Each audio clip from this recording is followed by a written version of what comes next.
Berlatar di Jepang, di sebuah markas Yakuza memperlihatkan seorang bos Yakuza sedang ditato dengan metode tradisional. Sehingga hal itu membuat si bos kesakitan dan menegur si kakek berkali-kali agar lebih berhati-hati. Tak lama, datanglah anak buah si bos membawa amplop. Dan setelah dibuka, ternyata isinya hanyalah sebuah pasir hitam. Yang hal itu langsung membuat si kakek ketakutan karena 1 tahun yang lalu dia mengalami hal yang persis sama seperti ini. Ada amplop berisi pasir hitam, seketika anggota Yakuza mati dalam sekejap. Hanya si kakek yang berhasil bertahan hidup karena memiliki cacat organ di mana jantungnya berada di sebelah kanan. Karena apa? Yang si kakek takutkan bukanlah amplopnya, tapi apa yang akan muncul selanjutnya, yaitu ninja. Yang hal tersebut membuat mereka para Yakuza ini malah semakin tertawa terbahak-bahak. Dan ya, semua yang dikatakan si kakek pun menjadi kenyataan ketika sosok ninja yang bersembunyi di kegelapan dengan sadisnya membantai semua anggota Yakuza termasuk si bos. Sehingga di saat bersamaan si kakek merasa sangat kagum sekaligus takut karena melihat langsung rumor sosok ninja adalah nyata dan bukan hanya dongeng semata. Kisah dimulai pada bertahun-tahun silam, tepat di sebuah perguruan ninja atau lebih tepatnya markas sebuah organisasi ninja pembunuh bernama Clan Ozuno yang dipimpin oleh seorang master ninja bernama Guru Ozuno. Ini sosoknya. Selama ratusan tahun, organisasi ini sudah banyak melakukan tindak kriminal, kejahatan, salah satunya menculik anak kecil dan menjadikannya murid dan cikal bakal calon para pembunuh masa depan. Dari sekian banyak anak yang diculik, ada satu anak yang baru datang bernama Raizo yang akan menjadi tokoh utama kita. Saat makan malam sedang berlangsung, Master pun menunjukkan kemampuan khusus klan Ozuno, yang kemampuannya yaitu kemampuan menyembuhkan luka dengan cepat. Master sendiri melatih mereka sangatlah kejam dan tidak manusiawi, tanpa belas kasih sama sekali. Terutama kepada Raizo yang mendapatkan perhatian khusus dibandingkan murid yang lainnya. Entah apa alasannya, akan tetapi yang dimaksud dengan perhatian lebih di sini bukanlah kasih sayang, tetapi siksaan dan latihan yang didapat Raizo jauh lebih keras dan jauh lebih menyakitkan dibanding dengan anak yang lainnya. Sebagai contoh, Raizo mendapatkan pelatihan khusus untuk bisa berjalan di atas lantai tanpa memunculkan suara atau harus bisa bergerak dalam kesenyapan dan kesunyian. Yang karena Raizo masih kecil dan belum bisa mengendalikan tubuhnya, ia pun berkali-kali melakukan kesalahan hingga sang guru harus memukul telapak kakinya sampai berdarah-darah. Malam harinya, dari sekian banyak murid, ada gadis kecil bernama Kiriko yang nampak perhatian dengan Raizo, yang sedang menahan rasa sakit sehingga membuatnya kesulitan tidur. Dia mengobati luka Raizo supaya rasa sakitnya berkurang, sehingga momen tersebut menjadi momen awal kedekatan mereka berdua. Beberapa tahun kemudian, kini Raizo dan anak-anak lainnya sudah beranjak remaja, di mana saat ini Raizo sedang melakukan duel dengan satu murid botak bernama Takeshi. Ketika Raizo dicurangi hingga terluka di bagian kepala, sang guru bukannya memeriksa keadaan Raizo, akan tetapi justru malah menambah rasa sakit dengan cara menunjukkan teknik melintir ulu hati supaya Raizo bisa mengendalikan rasa sakitnya sendiri. 1 tahun berikutnya, Raizo mendapatkan pelatihan khusus untuk mempertajam panca inderanya dengan menutup mata 1 tahun penuh. Sehingga dari sekian banyak murid hanya Raizo lah yang mencapai tingkat tertentu dalam dunia ninja. Hal itu dibuktikan ketika ia mampu mengalahkan Takeshi dengan mata tertutup. Giliran Kiriko mampu mengalahkan lawannya dengan mudah. Namun sang guru memerintahkan Kiriko yaitu melukai lawannya dengan sangat-sangat parah. Yang dimana Kiriko menolak perintah guru, maka ia mendapatkan sanksi hukuman oleh sang guru berupa sayatan ke wajahnya. Tak hanya itu, Kiriko mendapatkan sanksi kurungan 1 bulan. Merasa berhutang budi, Raizo pun berinisiatif membantu Kiriko bertahan hidup dengan cara memberikan minuman melalui sedotan. Setelah bebas dari hukuman, karena tidak tahan lagi, Kiriko nekat kabur untuk melarikan diri dari sana. Saat Reijo memergokinya dan memperingatkannya bahwa akan mendapatkan hukuman yang sangat-sangat berat, yaitu kematian. Namun Kiriko tetap yakin dengan keputusannya karena dia ingin menentukan kehidupannya sendiri, karena setiap manusia berhak untuk memilih jalan hidupnya sendiri. Ya, akhirnya yang dikhawatirkan oleh Reijo pun terjadi. Kiriko berhasil dibawa kembali dan akan dieksekusi mati tepat di jantungnya oleh Takeshi karena sudah berhasil menangkapnya kembali. Sehingga membuat Reijo pun menyaksikannya menjadi marah, dendam, murka kepada para ninja ini. Beralih 7 tahun kemudian, kini Reijo mendapatkan misi pertamanya sebagai pembunuh bayaran klan Ozuno. Dengan ciri-ciri targetnya menggunakan jam tangan emas tanpa ragu sama sekali, Reijo pun berhasil menyelesaikan tugasnya dengan lancar. Tidak sampai di situ, guru memberikan tugas satu lagi untuk membuktikan bahwa dia seorang Ozuno sejati dengan membunuh seorang gadis yang berusaha kabur, yang dimana membuat kenangan Reijo pun tersuat akan kebenciannya.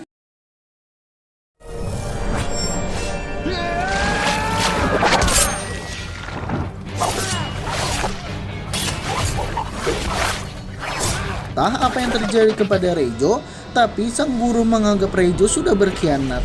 Kisah akan baru saja dimulai ketika Reijo memulai kehidupan yang barunya dengan identitas yang baru. Inilah Ninja Assassin. Beralih ke Berlin, kita akan diperkenalkan pada seorang agen Europol bernama Mika yang sedang memberikan laporan tentang penemuan pengeluaran dana gelap pemerintah yang dipercaya digunakan untuk membiayai sebuah organisasi pembunuh asal Asia yang tiada lain adalah klan Ozuno.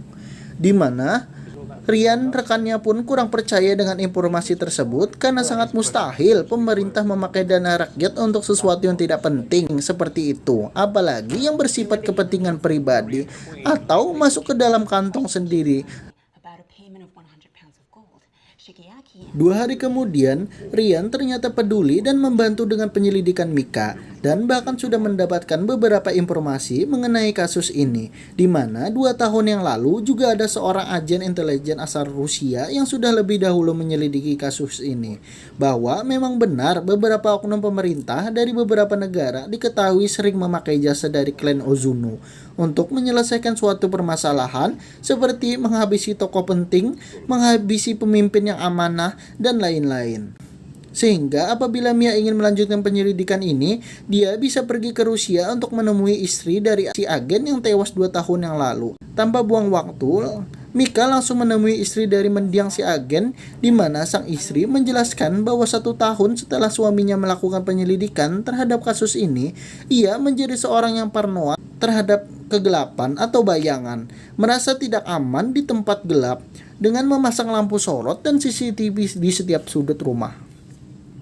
Padahal suaminya sendiri bukanlah orang biasa, dia adalah mantan tentara intelijen Rusia.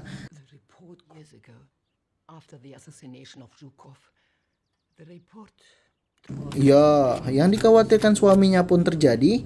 Pada kejadian dia sebelum kematian, lampu rumah semua menjadi padam. Mika memeriksa rekaman CCTV pada kejadian itu, melihat sosok Reijo sedang bertarung, entah apakah dia pelakunya atau bukan. Mika percaya bahwa Reijo adalah kunci untuk mengungkapkan kasus ini. Kembali ke Reijo dengan kehidupan barunya di kota, dia kebetulan sedang berada di tempat cuci pakaian tepat saat ada seorang wanita Jepang meminta pertolongan kepadanya, yang dimana berkat latihan selama bertahun-tahun, Reijo pun memiliki insting yang sangat-sangat tajam sehingga dapat menyadari jika wanita ini bukan wanita sembarangan, yaitu adalah ninja yang diutus untuk membunuhnya. Reijo tinggal di sebuah apartemen. Ketika pulang, ia selalu memeriksa senjatanya yang dia sembunyikan. Saat jadwal latihan tiba, Reijo pun sesekali teringat dengan perkataan sang guru mengenai cara hidup seorang ninja, bahwa rasa sakit adalah kelemahan dan satu-satunya cara untuk mengatasinya adalah mengendalikan rasa sakit itu sendiri. Meski Reijo sangat membenci gurunya, tetapi semua pengetahuan ilmu pelajaran dari dan didikan seorang guru tak pernah ia lupakan sedikit pun. Hal itu yang membuatnya masih bertahan hidup sampai sekarang meski pada insiden terakhir dirinya mengalami luka yang sangat parah. Akan tetapi karena Raijo sudah mencapai level bisa mengendalikan rasa sakit, Raijo sendiri memiliki senjata favorit yang disebut dengan Kusarigama atau sejenis senjata yang terdiri dari rantai dan pisau tajam kecil. Kusarigama adalah senjata yang sangat mematikan. Raijo sebenarnya punya kesempatan untuk pergi sejauh mungkin atau bersembunyi di tempat aman yang terpencil dibandingkan berada di tengah kota yang ramai. Tetapi kenangan akan rasa sakit kehilangan Kiriko masih membekas di ingatannya. Setelah diculik dari keluarganya, hanya Kiriko lah harapan Raijo untuk memiliki seseorang yang tulus kepadanya. Akan tetapi sang guru malah membunuhnya begitu saja. Sehingga sekarang saat ini tujuan Raijo hanyalah untuk membalas dendam kepada sang guru dan klan dengan cara bekerja sama dengan Mika yang kebetulan sedang menyelidiki tentang klan Ozuno. Kembali ke Mika yang sedang berada di kantornya, dia didatangi utusan pemerintah untuk menyuruhnya menghentikan penyelidikannya sekarang.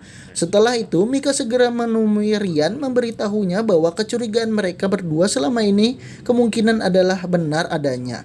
Karena tidak mungkin pemerintah sampai mengutus seseorang untuk menemuinya hanya untuk memastikan penyelidikan ini berhenti. Sehingga Rian pun khawatir dengan keselamatan Mika, menyuruhnya untuk segera pergi meninggalkan kota ini segera untuk mencari tempat yang aman. Sementara itu di apartemen sedang pemadaman listrik secara tiba-tiba karena penyebab yang belum diketahui. Membuat Mika khawatir teringat ciri-ciri karena dari hasil penyelidikannya ninja pembunuh pasti selalu ditandai dengan padamnya pencahayaan. Ketika Mika masuk ke dalam kamar, ia menemukan amplop berisi pasir hitam. Dan tiba-tiba, sungguh tak terduga, Raijo sudah ada di sana untuk melindungi dan menemui Mika secara langsung. Yang tujuan daripada dia ke sini adalah tentu saja untuk membantu Mika menemui klan Ozuno sekaligus membalas dendam kepada si guru. Mereka berdua pun berhenti ke toko baju untuk merubah penampilan demi mengurangi resiko ketahuan karena ninja dapat melacak dari bau seseorang. Di mana Mika yang blow on pun malah menghubungi Rian untuk memberitahu bahwa saat ini dia bersama seorang ninja, sehingga Rian segera memberikan lokasi tempat untuk mereka bisa bertemu. Tiba di lokasi pertemuan, Raijo yang memiliki insting yang kuat pun bisa langsung menyadari niat Rian yang ingin menangkapnya. Dan Rian ternyata punya caranya sendiri untuk menggali informasi mengenai klan Ozuno, yaitu dengan cara menangkap dan menginterogasi Raijo dengan cara kekerasan. Mereka berlokasi di sebuah gedung kosong dengan tangan dan kaki yang terikat lengkap dengan lampu sorot agar Raijo tidak bisa kabur di kegelapan. Rian yakin cara ini akan lebih efektif untuk menyelesaikan kasus ini. Mika pun kasihan tak tega melihat Raijo dan memberikannya minum. Raijo memperingatkan Mia bahwa lokasi mereka berada saat ini terlalu terbuka dan terlalu mudah untuk dilacak oleh para ninja. Sehingga Mika dengan cepat menemui Rian untuk memperingatkannya bahwa saat ini mereka semua sedang dalam bahaya.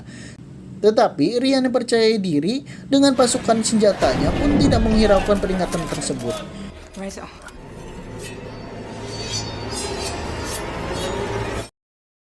Ketika para ninja sedang sibuk membantai pasukan Rian, Mika sendiri terlihat sedang melepaskan ikatan Raijo tepat saat satu ninja sudah tepat ke dalam ruangan.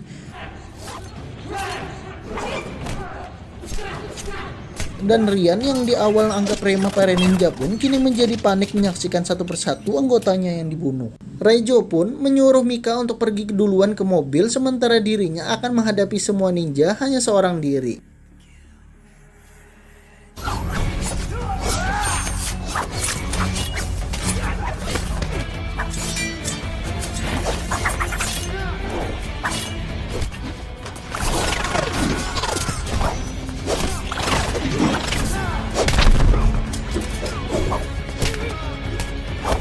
Mika sendiri terlihat sudah berada di mobil menunggu kemunculan Raijo. Kembali ke Raijo yang masih bertarung dalam gedung. Meski dia punya kemampuan di atas rata-rata, tetapi dikeroyok terus-menerus maka kewalahan juga. Sehingga Raijo memilih tempat lain yang lebih terbuka untuk melanjutkan pertarungan ini. Jika sebelumnya mereka terbiasa bertarung di dalam ruangan yang penuh dengan sudut-sudut gelap, sekarang para ninja pembunuh ini harus membiasakan diri bertarung di tengah jalan. Karena Raijo pun sudah terlalu kelelahan, akhirnya dia pun kecolongan saat perutnya terkena tebasan pedang. Yang ketika Takeshi akan mengakhirinya, tiba-tiba berhasil diselamatkan oleh Mika dengan membawa kabur dari sana. Rian sendiri berhasil selamat dan hanya menyisakan sedikit dari anak buahnya yang bertahan hidup. Sementara Mika membawa Raijo yang terluka di kamar hotel. Yang di situ Mika dan sengaja membiarkan Raijo ditangkap oleh para ninja. Tapi tentu saja ada rencana di balik itu, yakni memasukkan alat pelacak ke dalam tubuh Raijo supaya mereka bisa mengetahui di mana markas klan Ozuno berada. Raijo dibawa dalam sebuah peti besi untuk diserahkan kepada sang guru. Saat sepanjang perjalanan menuju ke sana, Raijo memilih untuk bersikap tenang dan tidak panik. Justru dia malah teringat dengan ajaran sang guru mengenai teknik penyembuhan diri, menggunakan jurus segel tangan yang berfungsi untuk menyembuhkan energi menjadi pengobatan yang sangat efektif. Seketika luka pada perut Raijo pun sedikit demi sedikit tertutup. Tiba di markas, Raijo langsung menghadap sang guru yang kini sudah buta sebelah.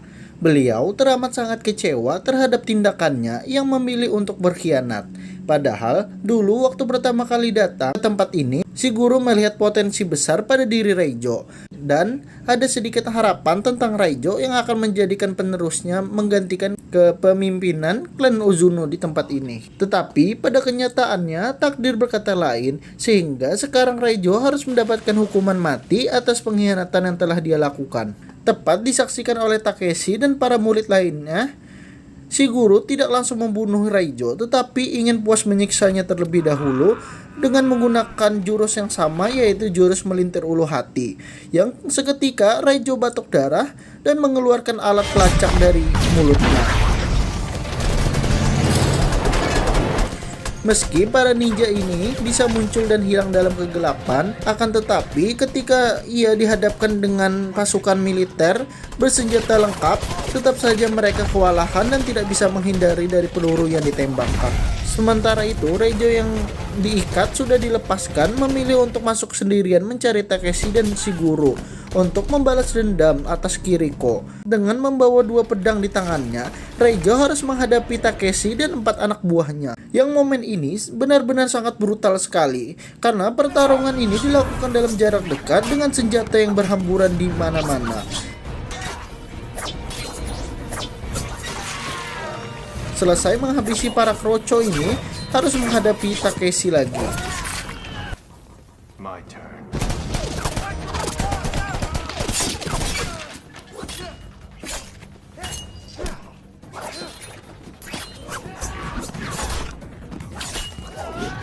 Takeshi membahas kenangan saat kematian Kiriko dan juga melihat wajah Raijo yang sangat menyedihkan. Dengan mengingatkan kembali akan rasa sakit Raijo, mengingatkan momen tersebut karena justru malah memancing amarah dan kebrutalan Raijo yang malah balik membuat Takeshi menjadi ketar-ketir dibuatnya.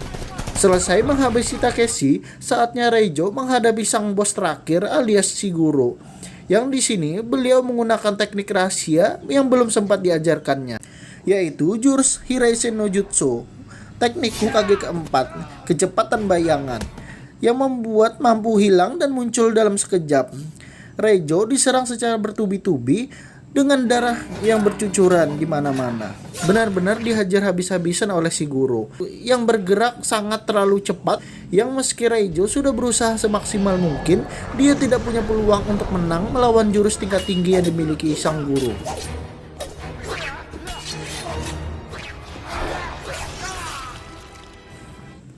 Tepat saat Raijo akan dibunuh, muncullah Mika yang berhasil menyelamatkannya. Namun, sungguh sangat disayangkan, si guru tiba-tiba muncul dari belakang dan menusuk dada kiri Mika yang membuatnya langsung terjatuh. Dan untuk kedua kalinya, Raijo harus melihat orang baik dibunuh di depan mukanya. Amarah yang ada pada dirinya memancing kekuatan dalam dirinya muncul. Sehingga tanpa sadar, Raijo bisa meniru sebuah jurus tanpa harus mempelajarinya terlebih dahulu. Dan ya, kini saatnya si guru ketar-ketir melihat anak didiknya lebih jago, lebih cepat, lebih luar biasa menguasai jurus rahasianya. Sehingga keadaannya pun berbalik, si guru harus tewas saat itu juga dari jurus andalannya selama ini.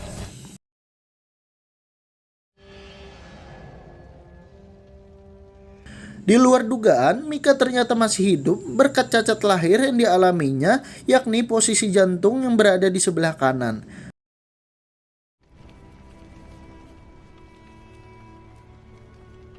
Setelah semua selesai, kini sudah waktunya Reijo memulai kehidupan yang baru, menjadi pribadi yang lebih baik.